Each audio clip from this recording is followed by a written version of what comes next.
Super star Rajinikanth பார்த்தீங்கன்னா Jailer படத்துடைய வெற்றிக்கு அப்புறம் தொடர்ந்து அடுத்தடுத்த படங்களில் பிஸியாக இப்போ நடிச்சிட்டு வராரு. அவர் நடித்து முடித்து இப்போ ரிலீஸுக்கு ரெடியாக இருக்க படம் லால் சலாம். இந்த லால் சலாம் படத்தை ஐஸ்வர்யா ரஜினிகாந்த் எடுத்திருக்காங்க. மேலும் விக்ராந்த், விஷ்ணு விஷால் 2 பேரும் நாயகர்களாக பண்ணியிருக்காங்க. இந்த படத்துக்கு ஏஆர் ரகுமான் மியூசிக் பண்ணியிருக்காரு. பிப்ரவரி 9ஆம் தேதி இந்த படம் ரிலீஸ் ஆக போகுது. அதை தொடர்ந்து வேட்டையன் படத்தில் நம்ம ரஜினி அவர்கள் பிஸியாக நடிச்சிட்டு வராரு.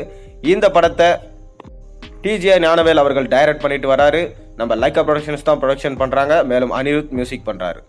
இப்போ லேட்டஸ்ட்டாக கிடைச்சிருக்க தகவல் என்னன்னா, தலைவர் 172 நெல்சன் எடுக்க போகிறதாகவும், தலைவர் 173, 174 சங்கர் மற்றும் ராஜமௌலி எடுக்க போகிறதாகவும் தகவல் கிடைச்சிருக்கு.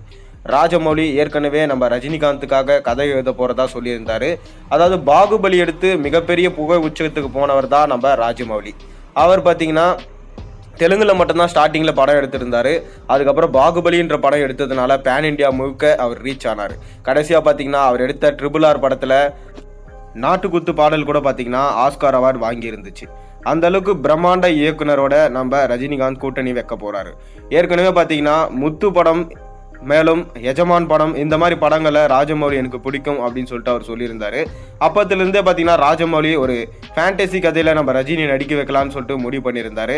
இல்லை ஒரு போர் சம்பந்தமான ஒரு முக்கியமான ரோலில் பார்த்தீங்கன்னா நம்ம ரஜினி கொடுக்கலான்னு சொல்லிட்டு அவர் முயற்சி பண்ணதாகவும், ஆனால் அது அமையாமலே போச்சு. ஆனால் இப்போது அதுக்கான வாய்ப்பு வந்திருக்கிறதாகவும், ராஜமௌலி கண்டிப்பாக நம்ம ரஜினியை வச்சு எடுப்பேன்னு சொல்லிட்டு அவர் சொல்லியிருக்காரு. மேலும் சங்கர் அவர்களுமே பார்த்தீங்கன்னா வேல்பாரி நாவலை நம்ம ரஜினி வச்சு தான் எடுக்க போகிறோன்னு சொல்லிட்டு ஒரு பக்கம் டாக் போயிட்டுருக்கு. ஆனால் அது எந்தளவுக்கு உண்மைன்னு சொல்லிட்டு இன்றைக்கி வரைக்குமே தெரிய வரல.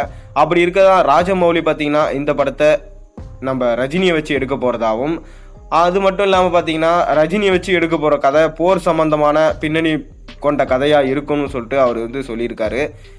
மேலும் இந்த மாதிரி ரஜினியை வச்சு நம்ம ராஜமௌலி எடுத்தால் அது தமிழ் சினிமாவோட மிகப்பெரிய பிரைடாக இருக்கும். மேலும் இந்த படத்தோட பட்ஜெட் 1000 கோடிக்கு மேலே தாண்டும். மற்றும் பல முக்கியமான இண்டஸ்ட்ரியில் இருக்கிற பல முக்கியமான பிரபலங்களும் இந்த படத்தில் நடிக்க அதிக வாய்ப்பு இருக்கிறதா சொல்லப்படுது. பொறுத்திருந்து பார்ப்போம். தலைவர் 175 இல்லை 174 இருக்கலாம் ராஜமௌலி எடுக்க போகிற படம். எந்த படம் கன்ஃபார்ம் ஆனதுக்கப்புறம் தான் நமக்கு தெரிய வரும். மேலும் ராஜமௌலியும் ரஜினியும் சேர்ந்து படம் பண்ணால் நல்லா இருக்குமா இல்லையான்றது உங்களோட கருத்தை மறக்காமல் கீழே கமெண்ட்டில் பதிவிடுவீங்க. மேலும் ரஜினி உங்களுக்கு பிடிக்குன்னா சப்ஸ்கிரைப் பண்ணுங்கள், லைக் பண்ணுங்கள், பெல் ஐக்கனை ப்ரெஸ் பண்ணுங்கள். அப்போ தான் போகிற வீடியோஸ் நோட்டிஃபிகேஷனாக உங்களுக்கு வந்து சேரும்.